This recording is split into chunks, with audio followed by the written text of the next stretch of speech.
पशुपति पारस आज एनडीए से बाहर हो जाएंगे।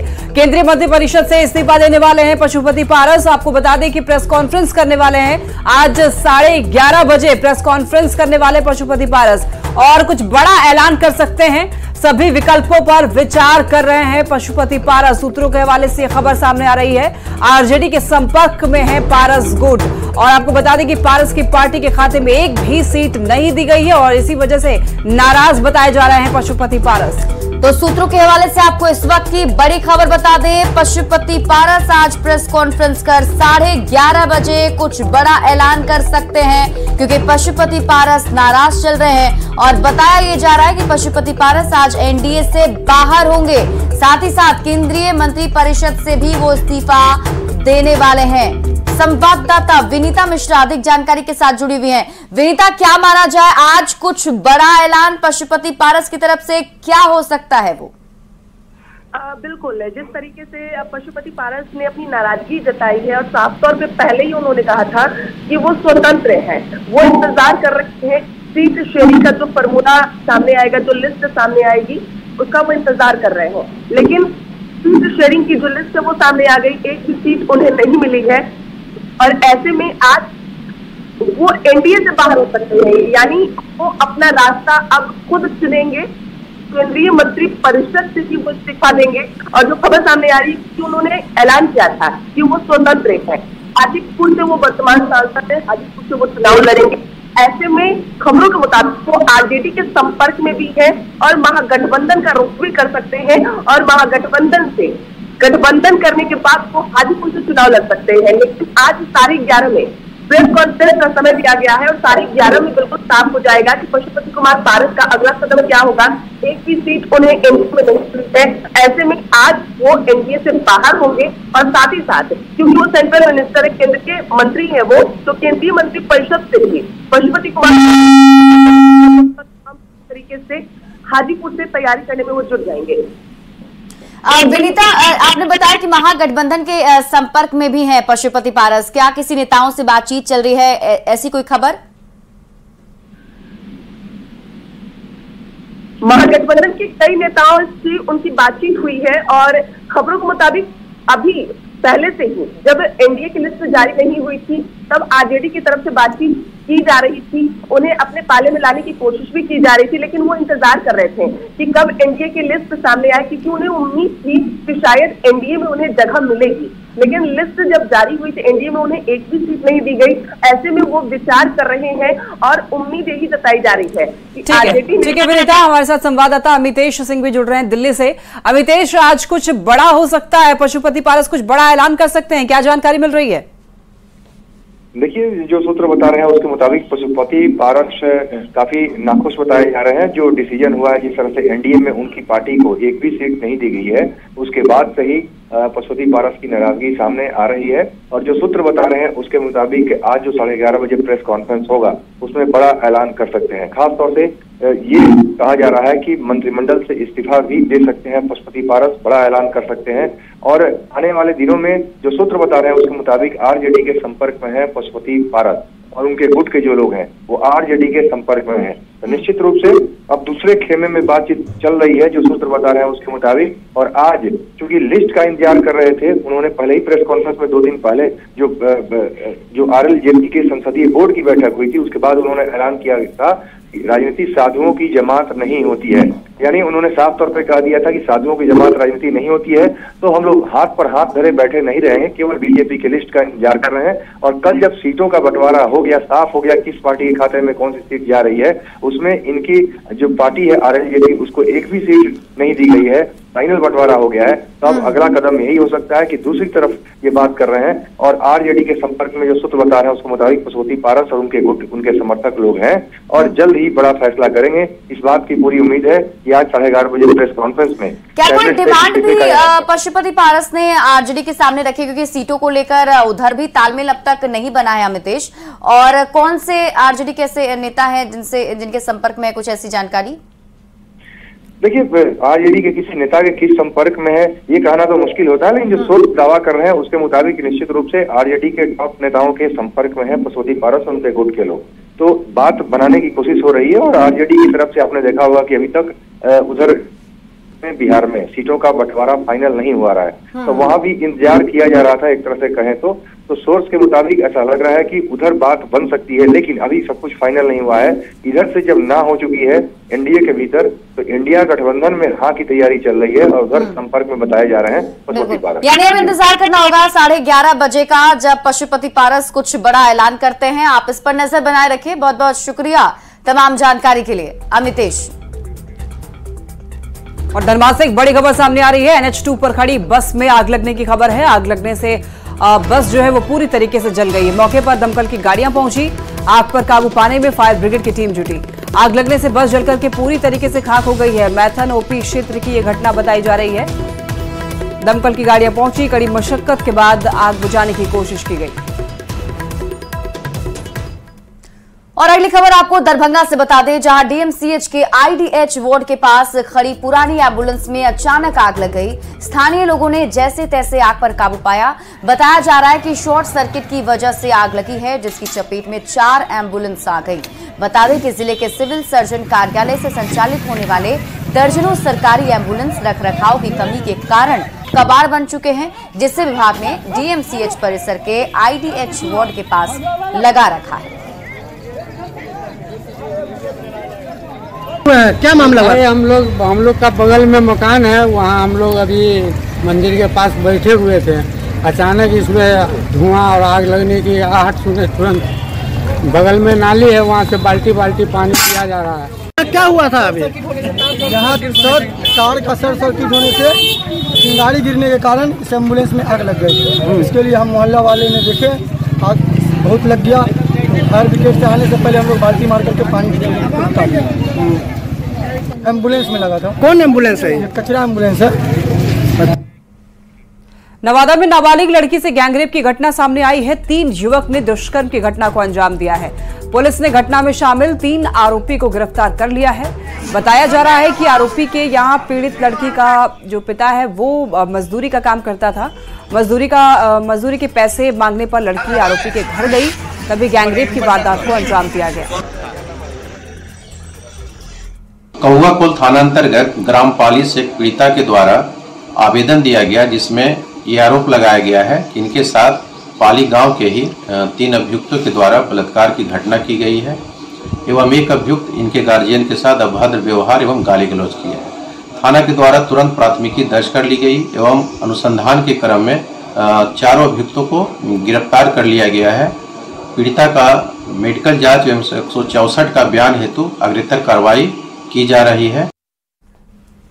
जमुई में अपराधियों ने महिला की गोली मारकर हत्या कर दी। घटना लक्ष्मीपुर थाना इलाके के मोहनपुर चौक की है। महिला का नाम कारी देवी है। महिला अपने पति संजय यादव के साथ बाइक से घर लौट रही थी, तभी हथियारबंद अपराधियों ने गोली चला दी। गोली लगने से महिला की मौत मौके पर ही हो गई। महिला के पति संजय यादव ने बताया कि पुरानी रंजिश को लेकर इस घटना को अंजाम दिया गया है। मामला है कि हमारी पत्नी का तबीयत खराब था। हम दिखाने के लिए डॉक्टर के यहाँ मटिया गए थे। मटिया से फिर अल्ट्रासाउंड के लिए जम्मू आए थे। जम्मू से फिर वापस मटिया गए। मटिया से हम अपना घर जा रहे थे अपाची गाड़ी से, अपना बाइक। उसके बाद हमारी पत्नी और हम जा रहे थे। हमारे पीछे एक बाइक बगमा से ही पीछे कर रहे थे और पहले से भी कुछ आदमी 5-7 आदमी घात लगाकर बैठा हुआ था वहाँ ठकुराई नहर के पास, जो मघी और बगमा के बीच में है, केनाल पे। उसके बाद जो हमारे पत्नी के पीछे से गोली बाइक वाला जो चलाया तो मेरी पत्नी को गोली लग गई। वो गिर गए, हम भी गाड़ी से गिर गए, हम भागने लगे, हमारे ऊपर भी गोली चलाया।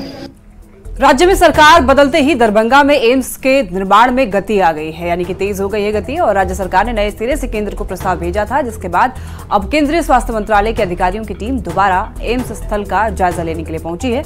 आपको बता दें कि इससे पहले 12 फरवरी को भी केंद्रीय टीम ने एम्स के लिए प्रस्तावित जमीन का दौरा किया था। टीम ने शोभन बाईपास के पास पंचोब की जमीन का मुआयना किया, फिर पहले दी गई डीएमसीएच परिसर की जमीन को भी देखा। निरीक्षण के बाद टीम अपनी रिपोर्ट स्वास्थ्य मंत्रालय को सौंपेगी, जिस पर इंजीनियर की टीम अंतिम मुहर लगाएगी। तब जाकर ही यह तय होगा कि एम्स कब और कहां बनेगा। बता दें आपको, साल 2015-16 के बजट भाषण में ही दरभंगा एम्स की घोषणा की गई थी और 1264 करोड़ रुपए की लागत से बिहार का दूसरा एम्स बनना था, जिसे 4 साल में पूरा करना था। पर राजनीतिक हालात की वजह से बार बार एम्स के निर्माण में देरी होती रही। बहरहाल अब निरीक्षण होने के बाद देखना यह होगा कि बिहार को दूसरा एम्स कब तक मिलता है। शोभन देखे और यहाँ देखे सर, उपयुक्त क्या लग रहा है सर? वो तो इंजीनियर बताएंगे, हम लोग तो लेके आए उनको। अभी क्या देख रहे हैं आप? शोभन बाईपास वाली जो जगह स्टेट गवर्नमेंट ने ऑफर करी थी वो देखी, और ये भी स्टेट गवर्नमेंट ने दी थी, दोनों जमीनें दी थी स्टेट गवर्नमेंट। सारे फैक्टरों को ध्यान में रख के ही जो टेक्निकल टीम है वो अपना रिपोर्ट सबमिट करेगी, उसके बेस पर ही फिर आगे कार्रवाई होगी। गर्मी शुरू होते ही आग लगने की घटना आम हो जाती है। खासकर गांव में आग लगने की घटना काफी देखने को मिलती है। हालांकि इस बार बिहार अग्निशमन विभाग ये कोशिश कर रहा है कि आग से बचाव को लेकर शहर से लेकर गांव तक अधिक से अधिक लोगों को जागरूक किया जाए। इस बात की जानकारी खुद फायर विभाग की डीजी शोभा अहोटकर ने दी है। डीजी ने बताया कि अब तक 50 लाख से अधिक लोगों के बीच जाकर पैम्पलेट और एलईडी वैन, नुक्कड़ नाटक और मैसेज के जरिए लोगों को जागरूक किया गया। डीजी शोभा अहोटकर से बात की है संवाददाता अमित कुमार ने। टीम्स इस बार मैंने गठित किया हुआ है और बेसिकली ये जितने डिस्ट्रिक्ट कमांडेंट हैं उनके लीडरशिप के अंडर ही हैं, और कुछ जो अभी नए आधुनिक भी अभी जिनका ट्रेनिंग हुआ है, इन लोगों को भी हम लोग इसमें शामिल कर रहे हैं।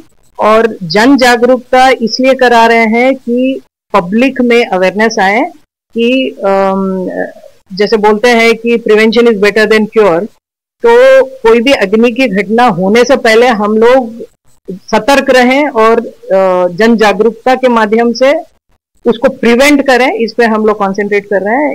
इसके मद्देनजर हम लोग इस बार बहुत ही बड़े पैमाने पे पटना सहित सभी जिलों में, जैसे जो पिछले 3 साल के आंकड़ों से हम लोगों ने एनालाइज किया है कि हॉटस्पॉट्स कौन से हैं जहां पर सबसे अधिक अग्नि की घटनाएं घटती है, तो ऐसे जिलों में से जैसे मोतिहारी है, मधेपुरा है, जो कोसी बेल्ट के जो एरियाज हैं, औरंगाबाद है, तो ऐसे जिलों में सहरसा वगैरह, इसमें हम लोग जो जन जागरूकता के कार्यक्रम कर रहे हैं उसके अलावा और स्पेशल एम्फेसिस दे रहे हैं ग्रामीण क्षेत्रों में। स्मार्ट सिटी के रूप में चयनित मुजफ्फरपुर भले ही अब तक स्मार्ट नहीं बन पाया है, लेकिन इसकी वजह से लगातार जाम की समस्या जरूर झेल रहा है। सालों से हो रहे स्मार्ट सिटी के काम की रफ्तार इतनी धीमी है कि लोग अब परेशान हो गए हैं। पूरे शहर में हर तरफ गड्ढे खोद दिए गए हैं, कहीं नाला निर्माण तो कहीं सड़क की मरम्मत चल रही है, जिससे हर रोज जाम की स्थिति पैदा हो जाती है। मुजफ्फरपुर स्टेशन रोड की तस्वीर ये आप देख रहे हैं टीवी स्क्रीन पर। एक तरफ निर्माण कार्य चल रहा है, जिसकी वजह से दूसरी तरफ भीषण जाम लगा हुआ है। मौके से पूरी जानकारी दे रहे हैं संवाददाता प्रियांक सौरभ। स्मार्ट सिटी के रूप में चयनित मुजफ्फरपुर बीते कुछ वर्षों से भले ही स्मार्ट बनने की ओर अग्रसर है, लेकिन आज तक स्मार्ट नहीं बन सका। कारण जो स्मार्ट सिटी बनाने को लेकर काम चल रहा है वो उसकी रफ्तार काफी धीमी है। आप देखेंगे जगह जगह शहर में गड्ढे खोदे गए हैं और इसका असर ये है कि लोगों को काफी परेशानी होती है, जाम लगता है। गड्ढा पर से साइकिल उठा के आए हैं, कैसे दिक्कत नहीं हो रहा है? बहुत दिक्कत हो रहा है, बहुत। हाँ, कब से है ये सब स्थिति? अभी है 1 सप्ताह से है। 1 सप्ताह से है। शहर का अमूमन यही हाल है। हाँ, 70 देखिए, 70 वही हाल है, वही हाल है। लेकिन करना चाहिए सरकार को, सब व्यवस्था करके। जाम लग रही है बहुत ज्यादा। हाँ, जाम तो बहुत लग रही है, 1-1 घंटा 2 घंटा सब इसमें रह जाता है। क्या नाम हुआ? मनोज कुमार। तो आप देखेंगे कि किस तरीके से जो लोग हैं बहुत मुश्किल से जा रहे हैं, और दोनों तरफ गड्ढा है। यहाँ पर भी स्मार्ट सिटी के नाम पर काम चल रहा है जो धीमे तरीके से चल रहा है। इसको लेकर 1 लेन बंद कर दिया गया। बगल में भी महज 10 फीट का रास्ता दिया गया है, और सदर अस्पताल के सटाकर जो जगह है वहां भी पूरा गड्ढा खोदा गया है, जिसकी वजह से काफी कंजस्टेड स्थिति आप देख सकते हैं। बगल में भी पूरा गड्ढा खोदा गया है, और इससे काफी लंबा जाम जो है आप देखेंगे।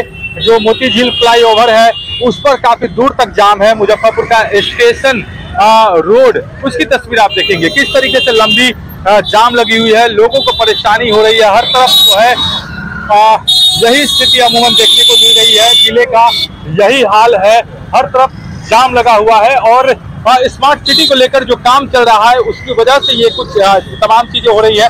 लोग परेशानी में हैं, लेकिन जो स्मार्ट सिटी का काम है वो काफी स्लो हो रहा है। जगह जगह गड्ढे खोदे गए हैं, जिससे हर तरफ जाम लग रहा है। मुजफ्फरपुर से न्यूज़ 18 के लिए प्रियांक सौरभ। पिछले महीने मुजफ्फरपुर के कांटी थाना क्षेत्र में पंजाब नेशनल बैंक में कुछ अपराधी बैंक लूटने की नीयत से घुसे थे, जिसे रोकने के दौरान अपराधियों ने गार्ड भोला राय को गोली मार दी थी। गोली लगने के बाद भी गार्ड भोला राय हार नहीं माने और अपराधियों से भिड़ गए थे, जिसके बाद अपराधियों को बिना बैंक लूटे भागना पड़ा था और इस घटना के बाद मुख्य आरोपी के साथ ही पुलिस की मुठभेड़ भी हुई थी। अपराधियों से डटकर लड़ने के लिए अब पुलिस ने बहादुर गार्ड भोला राय को सम्मानित किया है। जिले के एसएसपी राकेश कुमार ने अपने कार्यालय में बुलाकर घायल गार्ड भोला राय को प्रशस्ति पत्र और 21,000 रुपए से सम्मानित किया।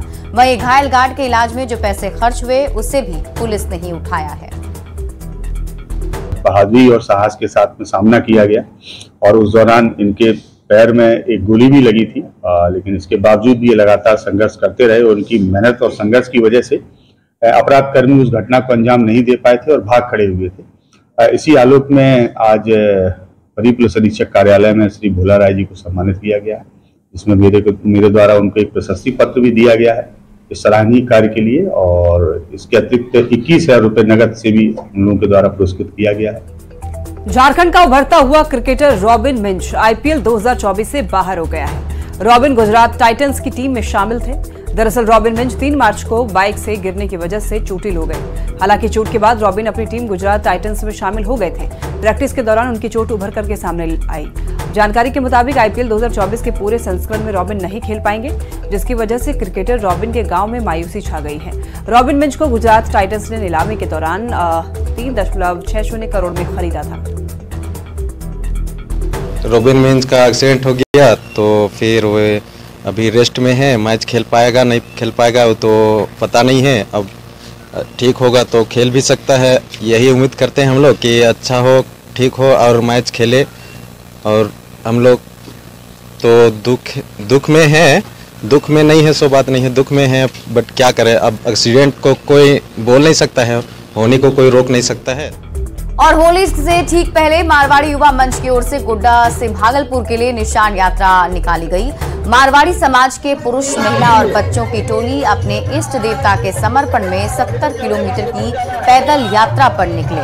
बता दें कि ये 70 किलोमीटर की यात्रा 3 दिन में पूरी की जाएगी। भागलपुर में श्याम बाबा के मंदिर में ये निशान यात्रा पहुंचेगी, जहां मारवाड़ी समाज के लोग पूजा करते हैं।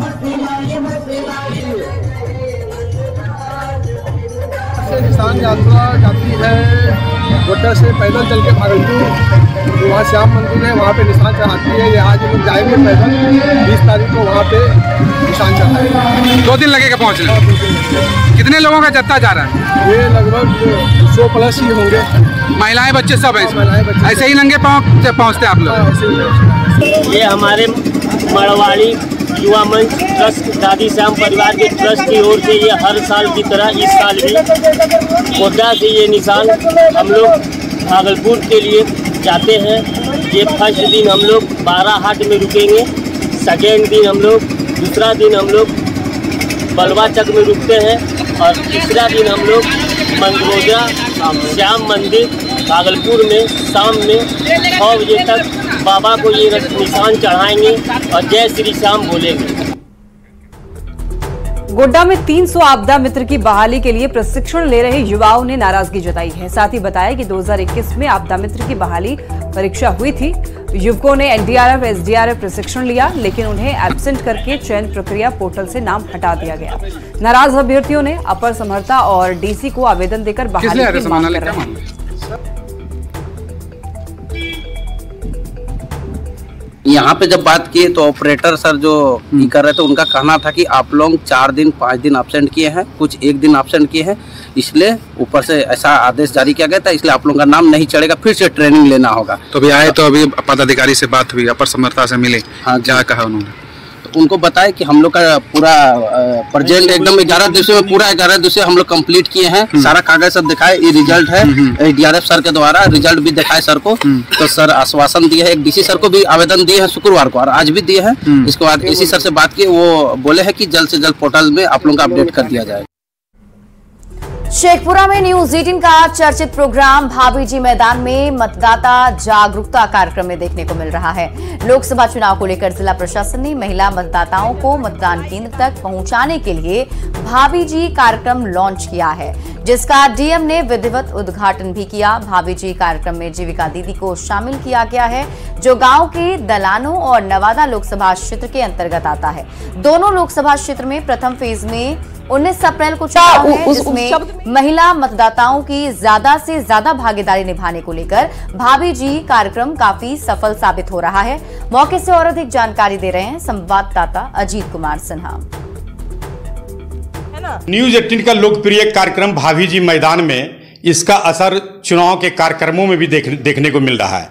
शेखपुरा में जो आगामी लोकसभा चुनाव होना है, प्रथम फेज में होने वाला है 19 अप्रैल को, उसके पूर्व की तैयारी की जा रही है। जीविका को जोड़ा गया भाभी जी कार्यक्रम से, क्योंकि मतदाताओं को जाकर के जागरूक करेंगी। खासकर जो महिला मतदाता हैं, महिलाओं की भागीदारी ज़्यादा मतदान केंद्रों पर हो, इसके लिए भाभी जी एक कार्यक्रम लॉन्च किया गया है शेखपुरा में, और उससे जीविका की सारी दीदियाँ को जोड़ा गया है। और जीविका के से जुड़ी हुई दीदियाँ जो है वो जा रही हैं गांव दलानों में बैठकर बात कर रही हैं महिलाओं से और कह रही हैं कि ज़्यादा अपना मत का प्रयोग करें। भाभी जी का यही उद्देश्य है, ये हमारे ज़िले में सभी महिलाओं को एक तरह की मोटिवेट करके उनको वोटिंग के दिन उनके जो मत अधिकार का प्रयोग करने के लिए हम लोग मोटिवेशन के लिए बनाए हैं। भाभी जी क्या कार्यक्रम चला रहे हैं आप लोग? जी यही कार्यक्रम चला रहे हैं कि वोटिंग देने के लिए सबको महिलाओं को कर रहे हैं, घर घर जा रहे हैं लोग जी। और उसमें पंचायत में जाकर जो जितने भी ग्राम संगठन समूह की दीदियां हैं उन सबको बताया जाता है कि अपना वोट अपना अधिकार है, हमें ये अपना वोट को अपना मताधिकार है, अपने मन से मतदान करना है। और सभी दीदी जहाँ समूह की बैठक होती है, ग्राम संगठन की बैठक होती है, वहाँ दीदियों के बीच समझाया जाता है, बताया जाता है कि अपना वोट देना है। भाभी जी कार्यक्रम चला रहे हैं और गांव में जाकर के समूह में बैठक कराते हैं, वीडियो बैठक करते हैं, उसमें जाकर के बोलना कि दीदी सभी दीदी में एकत्रित होकर मतदाता को देना है, वो शपथ लिए हैं और भेजते हैं समूह बाई समूह। भाभी जी कार्यक्रम काफ़ी सफल दिख रहा है शेखपुरा में। खासकर जीविका जो जुड़ी दीदियां हैं वो गांव में जा रही हैं, गांव की मतदाताओं को समझा रही हैं कि वोट अपना अधिकार है, आप अपना वोट देने, खासकर महिला मतदान केंद्र पर जाइए और अपना 100% वोट दीजिए। अजीत कुमार सिन्हा, न्यूज 18 शेखपुरा। फिलहाल बुलेटिन में इतना ही। खबरें लगातार जारी है, आप देखते रहिए न्यूज 18।